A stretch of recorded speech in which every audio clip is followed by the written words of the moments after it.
नमस्कार, आप देख रहे हैं एलआरबी न्यूज चैनल। तारीख हो गई आज 3 अप्रैल 2025 दिन गुरुवार। बात करते हैं आज के मुख्य समाचार में देश दुनिया की बड़ी खबरों पर, जहां पर आज की पहली खबर वक्फ बिल लोकसभा में पास, पक्ष में पड़े 288 वोट। वक्फ संशोधन बिल लोकसभा में पारित हो गया। वक्फ संशोधन बिल पर लोकसभा में वोटिंग हुई, जिसमें 464 कुल वोटों में से 288 पक्ष में और 232 विरोध में रहे। लोकसभा के वक्फ संशोधन बिल पर 12 घंटे से ज्यादा बहस चली। संसदीय कार्य मंत्री किरेन रिजिजू और विपक्ष के सांसदों ने अपने अपने पक्ष रखे। अब यह विधेयक राज्यसभा में पेश किया जाएगा और फिर राष्ट्रपति के पास अप्रूवल के लिए भेजा जाएगा। विधेयक पर हुई चर्चा के जवाब में केंद्रीय अल्पसंख्यक मामलों के मंत्री किरेन रिजिजू ने कहा कि अल्पसंख्यकों के लिए भारत से सुरक्षित कोई जगह नहीं है और वे यहाँ सुरक्षित हैं क्योंकि बहुसंख्यक समुदाय पूरी तरह से धर्मनिरपेक्ष है। उन्होंने कहा कि पारसी जैसी मामूली अल्पसंख्यक समुदाय भी भारत में सुरक्षित है और सभी अल्पसंख्यक यहाँ डर से साथ रहते हैं। लालू यादव दिल्ली एम्स में भर्ती। बिहार के पूर्व मुख्यमंत्री और राष्ट्रीय जनता दल के अध्यक्ष लालू यादव को बुधवार को दिल्ली के अखिल भारतीय आयुर्विज्ञान संस्थान यानी एम्स में भर्ती कराया गया। सूत्रों की माने तो 76 वर्षीय लालू यादव को एम्स के हृदय रोग विज्ञान के प्रोफेसर डॉक्टर राकेश यादव के नेतृत्व वाले कार्डियो न्यूरो सेंटर की कार्डियो क्रिटिकल केयर यूनिट में भर्ती कराया गया है।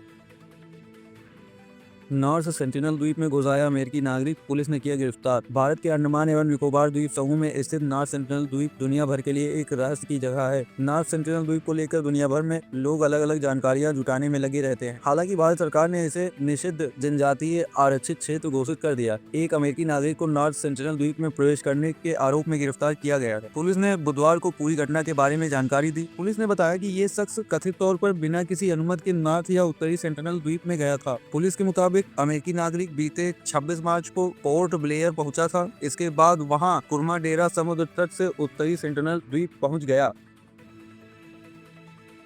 वक्फ का इतिहास कुछ हदीसों से जुड़ा हुआ मिलता है। लोकसभा में अमित शाह ने कही बड़ी बात। केंद्रीय गृह मंत्री अमित शाह ने बुधवार को लोकसभा में विपक्ष पर आरोप लगाया कि वह वक्फ पर प्रस्तावित कानून नहीं मानने की धमकी दे रहा, लेकिन यह संसद द्वारा पारित किया गया कानून होगा और इसे सभी को स्वीकार करना पड़ेगा। शाह ने लोकसभा में अपने भाषण के दौरान वक्फ शब्द के अर्थ और इसके इतिहास पर प्रकाश डाला। उन्होंने कहा कि वक्फ का इतिहास कुछ हदीसों से जुड़ा हुआ मिलता है और इसका अर्थ है अल्लाह के नाम पर संपत्ति का दान, पवित्र धार्मिक उद्देश्य के लिए संपत्ति का दान। यूपी में अब महंगी होगी बिजली, 20% तक बढ़ सकती है दर। उत्तर प्रदेश सरकार ने बिजली बिल को लेकर बहुवर्षीय वितरण टैरिफ 2025 लागू कर दी है, जो अगले 5 वर्षों तक यानी 2029 तक लागू रहेगी। उत्तर प्रदेश सरकार की तरफ से विद्युत नियामक आयोग के अनुशंसा पर नोटिफिकेशन भी जारी कर दिया गया है। माना जा रहा है कि बिजली कंपनियों को जहां सालाना लगभग 4000 करोड़ रुपए का फायदा होगा, वहीं बिजली उपभोक्ताओं के जेब पर महंगी बिजली का असर दिखेगा। यह है गुजरात टाइटंस की जीत का सबसे बड़ा हीरो। गुजरात टाइटंस ने आईपीएल 2025 का अपना दूसरा मैच भी जीत लिया। टीम को इस सीजन में पहले मैच में हार मिली थी, लेकिन इसके बाद टीम ने बैक टू बैक 2 मैच जीतकर स्थिति को संभाल लिया। वैसे अगर गुजरात टाइटंस की इस जीत के हीरो की बात करें तो वे शुभमन गिल नहीं है। एक छोटे स्कोर का पीछा करने उतरी जब जीटी की टीम, कप्तान शुभमन गिल भी जल्दी आउट हो गए। उस वक्त लगा कि मैच फंस सकता है, लेकिन नंबर 3 पर बल्लेबाजी के लिए उतरे जॉस बटलर ने कमाल की बल्लेबाजी कर मैच को अपने नाम कर लिया। चलती ट्रेन में हुई तलवारबाजी, सीट को लेकर हुआ विवाद, सिख ने युवक को कर दिया घायल। आप सभी ने ट्रेन में कभी न कभी तो सफर किया ही होगा। कई बार ऐसा देखने को मिला होगा कि सीट को लेकर किसी न किसी के बीच बहस हो ही जाती है। लेकिन सोचिए, क्या कभी किसी ने सीट विवाद को लेकर किसी आदमी पर तलवार से हमला किया है? आप भी हैरान होंगे, लेकिन ऐसी घटना सचखंड एक्सप्रेस ट्रेन के अंदर हुई, जिसके बारे में जानकर आप हैरान हो जाएंगे। सीट को लेकर एक सिख और एक युवक के बीच बहस हुई, जिसके बाद सिख ने उस आदमी पर तलवार से हमला कर दिया और उसे घायल कर दिया। प्रधानमंत्री नरेंद्र मोदी आज थाईलैंड पहुंचेंगे। इस दौरान वह थाईलैंड की प्रधानमंत्री पैटोगतान सिनावात्रा के साथ वार्ता करेंगे और छठे बिम्स्टेक शिखर सम्मेलन में भाग लेंगे। मोदी का थाईलैंड में भारतीय समुदाय द्वारा भव्य स्वागत किया जाएगा। वे गवर्नमेंट हाउस में सिनावात्रा से मिलेंगे, जहां उनका औपचारिक स्वागत किया जाएगा। आज की शाम को प्रधानमंत्री नरेंद्र मोदी समुद्री सहयोग पर समझौते के लिए बिम्स्टेक नेताओं के साथ शामिल होंगे।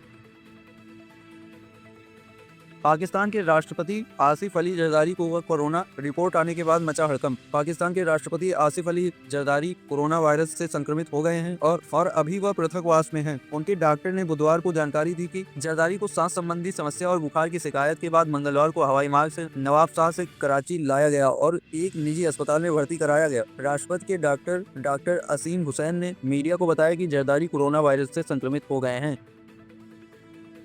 इजराइल के पीएम बेंजामिन का बड़ा ऐलान, गाजा में बनाएंगे सुरक्षा गलियारा। इजराइल के प्रधानमंत्री बेंजामिन ने बुधवार को बड़ा ऐलान किया। उन्होंने कहा कि इजराइल गाजा में एक नया सुरक्षा गलियारा स्थापित कर रहा। उनका यह बयान ऐसे समय आया जब इजरायली सेना ने गाजा पर जमीनी और हवाई हमले में करीब 32 फिलिस्तीनियों को मारकर ढेर कर दिया। इसके साथ ही इजराइल ने अब गाजा पर कब्जा करने का इरादा जताया है। ऐसी ही डेली न्यूज अपडेट्स के लिए एलएसबी न्यूज चैनल को सब्सक्राइब करें, वीडियो को लाइक करें, शेयर करें अपने दोस्तों के साथ, कमेंट बॉक्स में अपनी राय जरूर दें। फिर मिलते हैं मुख्य समाचारों के साथ। नमस्कार।